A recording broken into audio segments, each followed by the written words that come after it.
पौराणिक ब्रह्मास्त्र इतना शक्तिशाली था कि देवता और मनुष्य सभी उससे कांपते थे।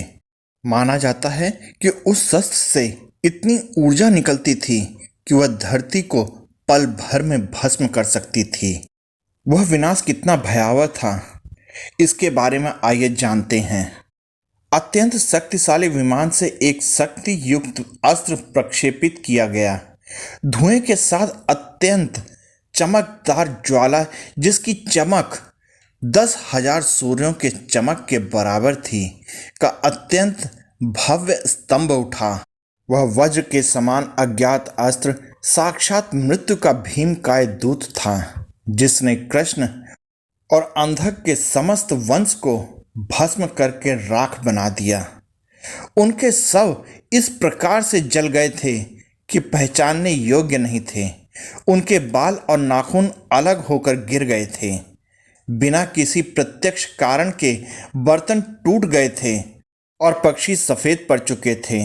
कुछ ही घंटों में अग्नि से बचने के लिए योद्धाओं ने स्वयं को अपने अस्त्र शस्त्रों सहित जलधाराओं में डुबो लिया। प्राचीन भारत में परमाणु विस्फोट के अन्य और भी अनेक साक्ष्य मिलते हैं। राजस्थान में जोधपुर से पश्चिम दिशा में लगभग 10 मील की दूरी पर 3 वर्ग मील का एक ऐसा क्षेत्र है जहां पर रेडियो एक्टिव राख की मोटी सतह पाई जाती है।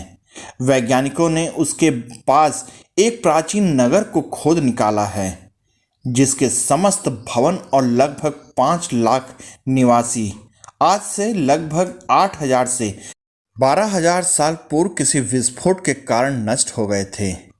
ब्रह्मास्त्र का अर्थ होता है ब्रह्म का अस्त्र।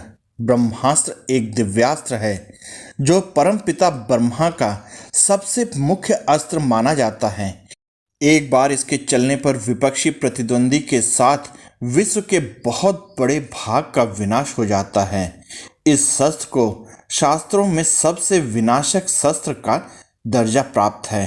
रामायण और महाभारत काल में इस शस्त्र का वर्णन मिलता है, जिससे हमें इसकी मारक क्षमता का पता चलता है।